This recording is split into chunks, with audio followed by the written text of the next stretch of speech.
काही प्रेमकथा भेटीत सुरू होत नाही, त्या सुरू होतात मौनात. अनिकेत आज पहिल्यांदाच त्या जुन्या घराच्या दारात उभा होता. घर नव्हतं ते एक बंद अध्याय होता.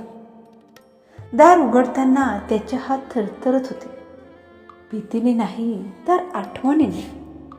घरात पाऊल टाकताच त्याला जाणवलं, इथे धूळ साचलेली नाही, इथं न बोललेले शब्द साचलेले आहेत.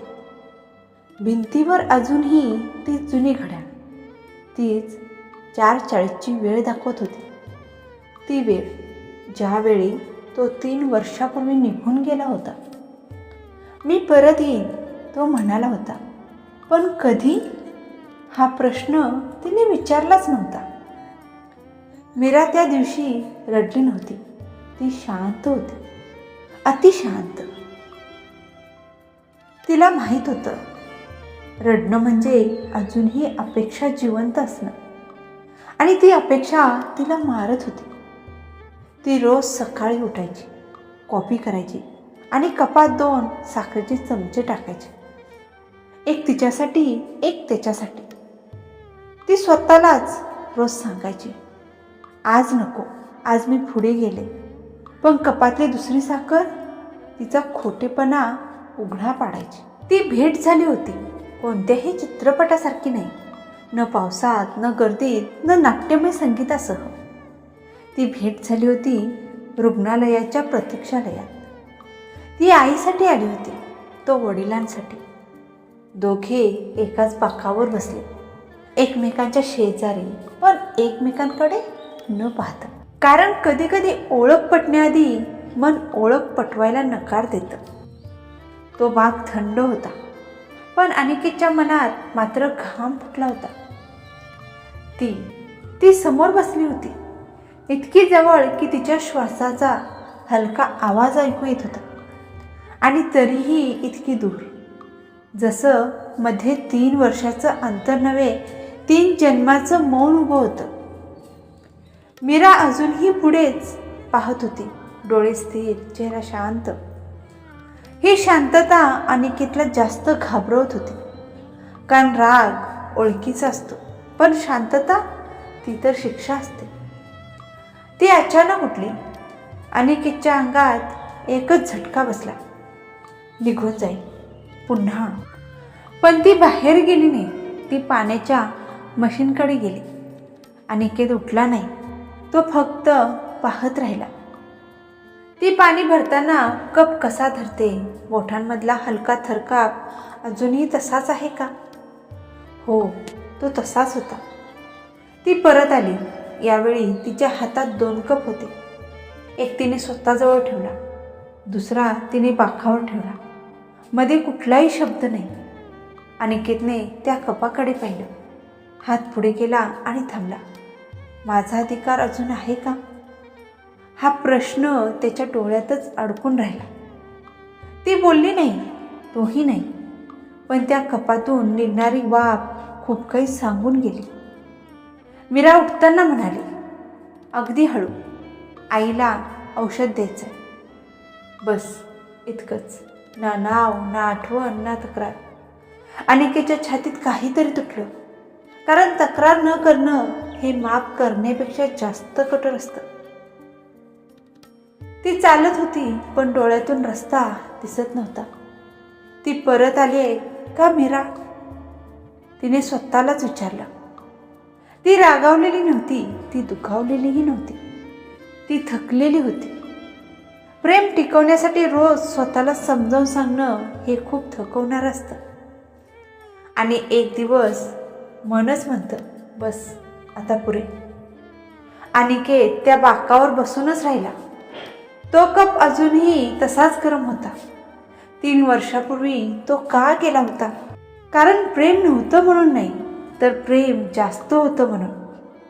अपयश, भीती, मी तिला योग्य आयुष्य देऊ शकणार नाही, हा न्यूनगंड त्याला रोज मारत होता. तो गेला, तिला सोडून नाही, स्वतःपासून पळून. पण आज स्वतःपासून पळता येत नव्हतं. रात्रीचे 10 वाजले होते. मीरा खिडकीजवळ उभी होती. बाहेर पाऊस नव्हता, पण तिच्या आत मात्र सतत काहीतरी कोसळत होतं. आई झोपली होती. घर शांत होतं आणि अशा शांततेतच भूतकाळ सगळ्यात मोठ्याने बोलतो. ती खुर्चीत बसली. कपाटातून एक जुनं लिफाफं काढलं, पिवळसर झालेलं. कोपऱ्यावर वळ्या आणि केचं पत्र, जे तिने कधी उघडलंच नव्हतं. 3 वर्षापूर्वी तो निघून गेल्यानंतर हे पत्र दारात सापडलं होतं. त्या दिवशी तिचं मन इतकं भरून आलं होतं की शब्द वाचण्याची ताकदच उरली नव्हती. उशिरा आलेली स्पष्टीकरणं नेहमीच उशिरा येतात, असं म्हणून तिने ते पत्र ठेवून दिलं होतं. आज पहिल्यांदाच तिने ते उघडलं.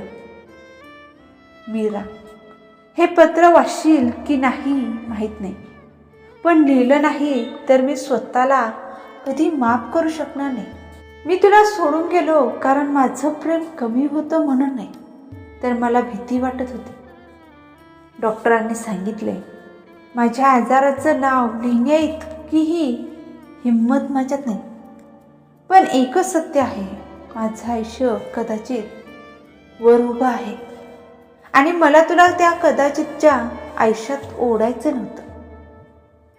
जर मी जिंकलो तर परत येईन, जर नाही तर तू मला आठवणीत तरी सुरक्षित ठेव. अनिकेत. मीराने पत्र खाली ठेवलं. हात थरथरत होते, डोळे कोरडे होते. ती रडली नाही, कारण काही धक्के अश्रूंनाही गोठवून टाकतात.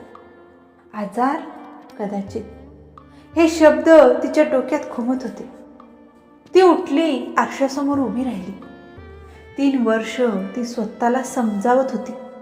तो स्वार्थी होता, तो पळपुटा होता, पण सत्य वेगळंच होतं. तो तिला वाचवण्यासाठी गेला होता.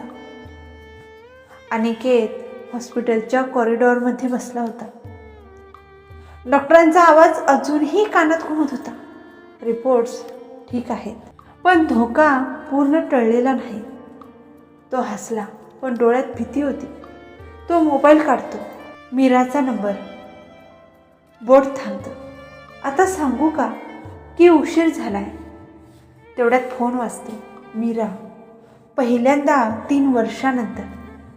तो फोन उचलतो, पण ती काहीच बोलत नाही, फक्त श्वासांचा आवाज. अनिकेत हळूच म्हणतो, मीरा. तिचा आवाज तुटलेला. तू आजारी होतास आणि तरीही तू एकटाच लढलास. त्या प्रश्नात राग नव्हता, आरोप नव्हता, फक्त दुखावलेलं प्रेम होतं. अनिकेत डोळे मिटतो. हो, कारण मला तुला हरवायचं नव्हतं. तिचा श्वास थांबतो आणि मग ती म्हणते, तुला कधी वाटलं नाही का की मी तुझ्यासोबत हरवायला तयार होते? कॉफी शॉपमध्ये गर्दी होती. कपांचा आवाज, हसणारी माणसं, बाहेरचा पाऊस. पण त्या टेबलावर वेळ थांबलेली होती. मीरा आधी आली होती. तिच्या हातात कॉफीचा कप होता, पण तो थंड झाला होता. ती दरवाजाकडे पाहत नव्हती, तरीही तिला माहीत होतं तो येणार आहे. दरवाजा उघडला. अनिकेत आत आला. थोडा क्रुश, डोळ्याखाली हलक्या काळ्या रेखा, पण तोच परिचित चालण्याचा अंदाज. ती मान उचलते. क्षणभर दोघंही काहीच बोलत नाही. 3 वर्षांची सगळी वाक्य त्या एका क्षणात अडकून पडतात. अनिकेत बसतो. कशी आहेस? तो नेहमीसारखं विचारतो. मीरा हसते, पण त्या हसण्यात जुना कटुवा आहे. जगते, ती म्हणते, जसं तू गेल्यानंतर शिकले. तो खाली पाहतो. आजारी होतास, ती थेट म्हणते. तो मान हलवतो. आणि तरीही तू एक शब्दही सांगितला नाहीस, कारण मला माहीत होतं. तो शांतपणे म्हणतो, तू थांबली असतीस. मीरा डोळे रोखते. मग काय झालं? तिचा आवाज जड होतो. थांबणं गुन्हा होता का? तो काही क्षण गप्प राहतो. माझं आयुष्य अनिश्चित होतं, तो म्हणतो, आणि मला तुझं आयुष्य तसंच करायचं नव्हतं. मीरा हसते, यावेळी दुखऱ्या हसण्याने. तुला कधी वाटलं नाही का, ती विचारते, की मला निवडायचा हक्क असायला हवा होता? तो उत्तर देत नाही, कारण काही प्रश्नांची उत्तरं खूप उशिरा सापडतात. मीरा पुढे झुकते. तू गेल्यावर, ती म्हणते, मी स्वतःला दोष देत राहिले. कदाचित मी कमी होते, कदाचित माझं प्रेम अपुरं होतं. ती थांबते आणि आज समजते मी चुकीची नव्हते. अनिकेत डोळे मिटतो. मी तुला दुखावलं, तो हळूच म्हणतो. हो, ती थेट म्हणते आणि अजूनही दुखते. कॉफी शॉप बंद व्हायची वेळ होते. बाहेर पाऊस थांबलेला असतो. मीरा उभी राहते. आता काय, तो विचारतो. ती थोडा वेळ विचार करते, मग म्हणते, मला माहीत नाही आपलं प्रेम पूर्ण होईल की नाही. ती त्याच्याकडे पाहते. पण यावेळी पळून जाणार नाहीस, हे वचन देऊ शकतोस का? अनिकेत पहिल्यांदाच डोळ्यातून अश्रू पुसतो. जर तू चालायला तयार असशील, तो म्हणतो. तर मी थांबायला शिकलो. मीरा काहीच उत्तर देत नाही, फक्त बाहेर जाते. अनिकेत तिथेच बसून राहतो, कारण काही नाती दारातून जाताना संपत नाहीत. ती निर्णयासाठी वेळ मागतात. मीरा घरी आली तेव्हा घर शांत होतं. खिडकीबाहेर पावसानंतरची ओलसर हवा होती. ती खिडकी उघडते. थंड वारा आत येतो आणि त्याच्याबरोबर अनिकेत. तो समोर नाही, पण मनात परत आला होता. ती पलंगावर बसते, मोबाईल हातात घेते. एक मेसेज टाईप करते, मग डिलीट, पुन्हा टाईप. आज जे बोलायचं राहिलं ते कधीतरी पूर्ण करू.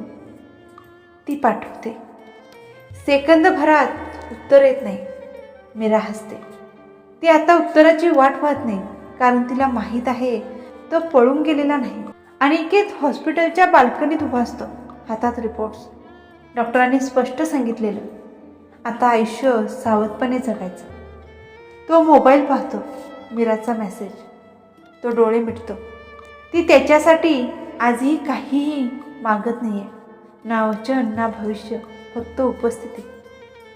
तो उत्तर टाईप करतो. मी इथेच आहे या वेळेला खरंच. हळूहळू दिवस जातात. ते रोज भेटत नाहीत, कधी 2 दिवसांनी, कधी आठवड्यानंतर. कॉफी, थोडं बोलणं, खूप शांतता. कोणीही आपण काय आहोत हा प्रश्न विचारत नाही. पण तो औषधं वेळेवर घेतो. ती त्याला आठवण करून देत नाही. तरीही ती पावसात भिजत नाही. तो तिच्यासाठी छत्री ठेवतो, पण तिला जबरदस्ती करत नाही. हे प्रेम नाही, हे आदराचं पुनर्जन्म आहे. एका संध्याकाळी अनिकेत अचानक म्हणतो, मला भीती वाटते. मीरा थांबते. कशाची?